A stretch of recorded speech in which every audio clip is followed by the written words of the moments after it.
Om saja.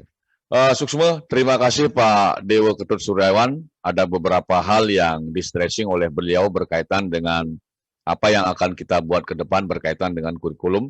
Yang pertama, sepakat Pak Dewa, sepakat bahwasanya pembumian program KMMB, Kampus Merdeka Merdeka Belajar ini belum maksimal. Tentunya kita perlu bantu untuk membumikan ini. Yang kedua, berkaitan dengan KSO tadi, kerjasama operasional, akan dijajaki dengan beberapa biro di Pemprov Bali. Mudah-mudahan juga ke depannya bisa dengan pemerintah lainnya yang ada di Provinsi Bali ini, baik itu instansi vertikal maupun pemerintah daerah. Yang ketiga, stressing dari Pak Dewo, jadi berkaitan dengan e-government, kemudian era digital sekarang, ya mau tidak mau, suka tidak suka, kita harus masuk ke dalam situasi atau suasana saat ini, di mana dikatakan oleh Pak Dewo tadi, beliau lebih suka menyebut dengan nama teknologi administrasi. Jadi bahasanya secara empiris di lapangan, ini namanya paperless. Jadi penggunaan kertas sudah kita minimize, kemudian ini berkaitan dengan penganggaran tentunya, yang tidak kalah pentingnya untuk kita cermati bersama berkaitan nantinya dengan administrasi keuangan yang mungkin akan diajarkan, bahwasanya slot atau postur APBN APBD harus dikurangi hal-hal yang bisa dikurangi, terutama paperless tadi. Dan yang menjadi hal cukup penting untuk kita semua dalam proses pembelajaran, khususnya administrasi keuangan negara nantinya dan daerah, bahwasanya biaya tata kelola pemerintahan akan menjadi semakin mahal karena kita memasuki era digital yang segala sesuatunya membutuhkan biaya-biaya yang tidak kecil. Nah, itu yang perlu menjadi PR besar kita berkaitan dengan materi perkuliahan. Kemudian Pak Dewo juga menyinggung bahwasanya syukur Warmadewa sudah memasuki era ini, sudah memiliki sarana, salah satunya itu Learning Management Systemnya Warmadewa sudah ada, LMS. Yang terakhir, stressing dari Pak Dewo tadi, karena kita memasuki era digital, kemudian ada pandemi masa ini menuntut kita untuk melakukan pembelajaran secara online 100%. Nah, ini tentunya keharusannya baik pengajar maupun peserta didik harus bisa tidak gaptek bahasanya. Yaitu mungkin hal yang disampaikan oleh Pak Dewo Ketut Suryawan. Selanjutnya saya persilahkan rekan-rekan dosen yang lain untuk memberikan masukan. Dipersilahkan.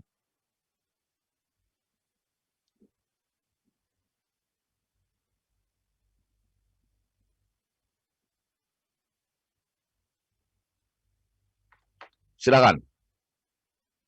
Pak Yudis. Mungkin Pak Yudis hadir atau offline ini. Silakan Pak Kaprodi. Pak Yudhistira.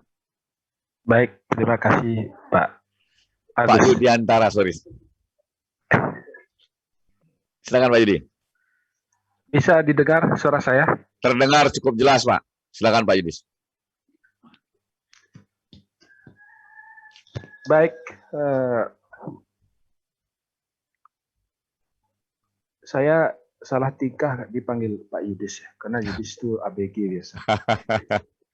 Terima kasih Pak Agus. Baik, begini. Pertama, saya ingin sampaikan bahwa dari tim Prodi yang ditugaskan untuk melaksanakan secara bersama-sama program bantuan dari Kemendikbud ini, di sana terlihat bahwa apa yang kita selenggarakan pada hari ini merupakan bagian atau merupakan langkah kedua dari serangkaian langkah yang ditetapkan dalam proposal bantuan kompetisi kurikulum itu. Jadi ini adalah langkah kedua dan panitia telah menyelenggarakannya dengan sangat baik. Jadi saya pertama-tama mengucapkan terima kasih dulu kepada Bapak Dekan yang telah membuka acara ini, dalam hal ini Bapak WD1, kemudian terima kasih pula yang telah berkenan hadir kolega kita, Ibu Dr. Dayu Sriwidnyani, selaku Ketua IAPA Bali, juga Bapak Dr. Wayan Serinah yang mewakili Pemkab Bali, dalam hal ini Kepala Biro ya organisasi, juga para alumni yang telah memberi kontribusi, dan tidak lupa kepada Pak Dr. Agus juga yang berkenan memandu acara ini, Ibu Emma dan Ibu Yuli selaku narasumber, juga LPKP dan sahabat-sahabat kolega yang lainnya. Yang ingin saya sampaikan di sini adalah bahwa pekerjaan penyesuaian kurikulum ilmu administrasi publik ini tidaklah bisa diselesaikan dalam satu waktu tertentu saja, dan juga tidak bisa diselesaikan hanya oleh Kaprodi saja atau satu orang saja, melainkan oleh kita semua, kita bersama-sama. Dalam pekerjaan kurikulum ini, kita juga banyak melibatkan atau berkolaborasi, saling mensupport, saling bekerja sama dengan IAPA dalam hal ini, juga dengan para alumni, dengan mahasiswa sebagai pelaku utamanya, juga dengan instansi baik pemerintah maupun swasta. Oleh karena itu diperlukan kolaborasi dan kerjasama yang terus-menerus ke depannya. Yang ketiga, bahwa sampai di sini, sampai di acara focus group discussion ini, kita belum selesai. Setelah ini masih ada langkah-langkah berikutnya. Dan yang mendesak sekali, setelah ini Prodi akan menyelenggarakan WT Forum atau Work Together Forum. Jadi kita bertemu bersama semacam lokakarya, tapi kita fokus untuk bekerja bersama-sama merampungkan kurikulum yang sesuai dengan tema FGD kali ini dalam rangka mewujudkan spirit pro bono publico, tapi tetap berwawasan ekowisata. Nah, bagaimana formulasinya? Nanti kita akan kerjakan bersama-sama di sana. Tentu saja didampingi oleh para expert di bidangnya, seperti LPKP, ahli kurikulum, dari IAPA, alumni, para kolega yang lainnya. Kemudian untuk sosialisasi kepada mahasiswa, ini juga perlu pertimbangan, karena belum meratanya informasi tentang MBKM ini sampai kepada mereka. Jadi akan kita bahas juga bagaimana mensosialisasikan ini dengan baik, khususnya ke adik mahasiswa yang berada di semester 6 ke bawah. Meskipun perwakilannya telah kita undang di dalam acara-acara sebelumnya yang juga bertema MBKM ya, MBKM ini. Tapi belum merata, Pak Agus. Jadi kita perlu sosialisasikan. Ini kita sikapi dari Prodi. Kemudian yang terakhir, yang kebetulan ada perwakilan semester 6 di sini,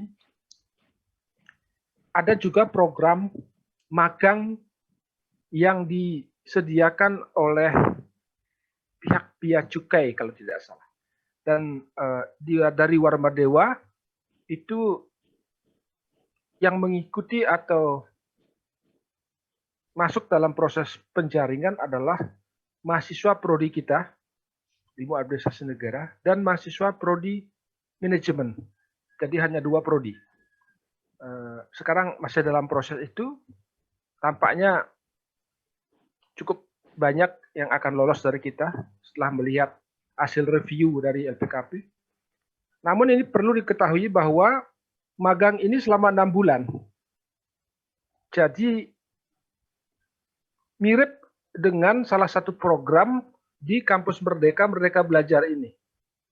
Apakah dalam 6 bulan mereka magang tersebut, jumlah SKS-nya tetap 3 SKS, meski itu sangat tidak masuk akal ya.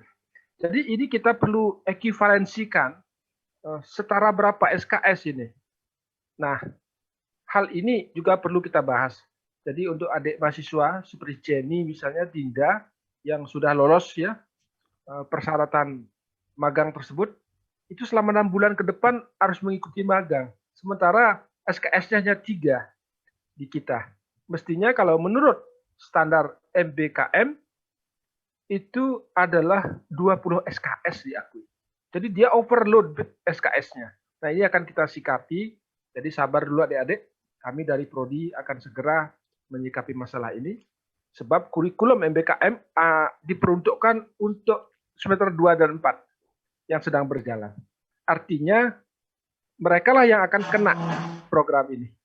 Sedangkan semester 6 itu sudah lewat. Jadi di masa transisi ini, bagaimana kebijakan kita itu akan kita bahas di Prodi nanti dengan pimpinan tentunya. Itu yang bisa saya sampaikan. Sekali lagi kepada tim inti panitia, saya ucapkan atau sampaikan terima kasih yang sebesar-besarnya. Demikian Pak Agus. Terima kasih Pak Yudi yang telah menyampaikan beberapa hal memberikan masukan-masukan berkaitan dengan kegiatan pagi hari ini. Jadi saya stressing kembali. Pertama, apresiasi yang diberikan kepada tim yang sudah dibentuk oleh prodi kita berkaitan dengan kegiatan penyusunan kurikulum ini. Kemudian di-stressing oleh beliau bahwasanya penyusunan kurikulum tidak bisa dituntaskan oleh seorang kaprodi. Jadi kita harus kerja bareng dan ini menjadi spirit untuk kita semua dalam rangka membantu prodi agar bisa merampungkan dengan segera kurikulum di prodi kita.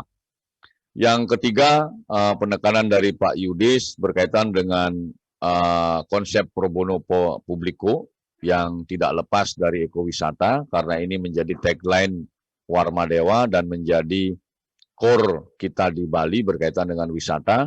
Jadi tentunya ini membutuhkan energi pada proses formulasi kita pada saat kita melakukan rapat-rapat intens dalam merumuskan kurikulum di program studi kita. Tentunya ini harus dilakukan dengan kerja bareng, kerja cepat.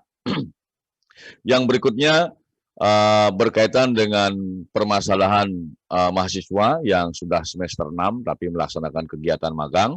Mudah-mudahan nantinya bisa dicarikan solusi sehingga kerja magang mereka yang menyentuh waktu hingga 6 bulan ini bisa terkonversi sebagai SKS. Itu mudah-mudahan ada titik temu atau solusinya. Itu hal-hal yang disampaikan oleh Pak Yudi berkaitan dengan pertemuan kita pagi hingga siang hari ini. Selanjutnya mungkin ada dari dosen yang lain, silakan.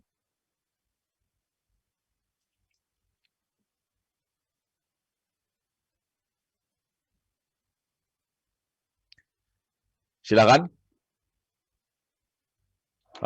Jika tidak ada, jadi saya sudah mencatat sebagai moderator sudah cukup lengkap, ada 8 orang yang menyampaikan masukan-masukan, sudah ada dari perwakilan dari IAPA yang sekaligus juga sebagai alumni kita, Budayu Sri.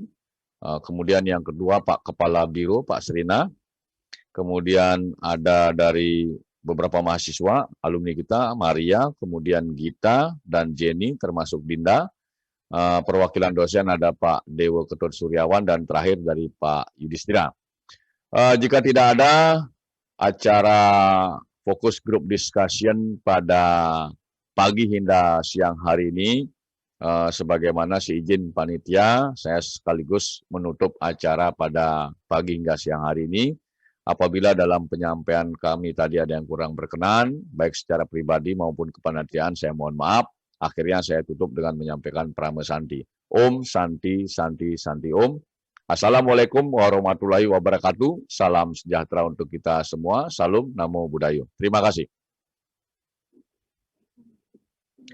Mohon sebelum meninggalkan room agar mengabsen. Terima kasih.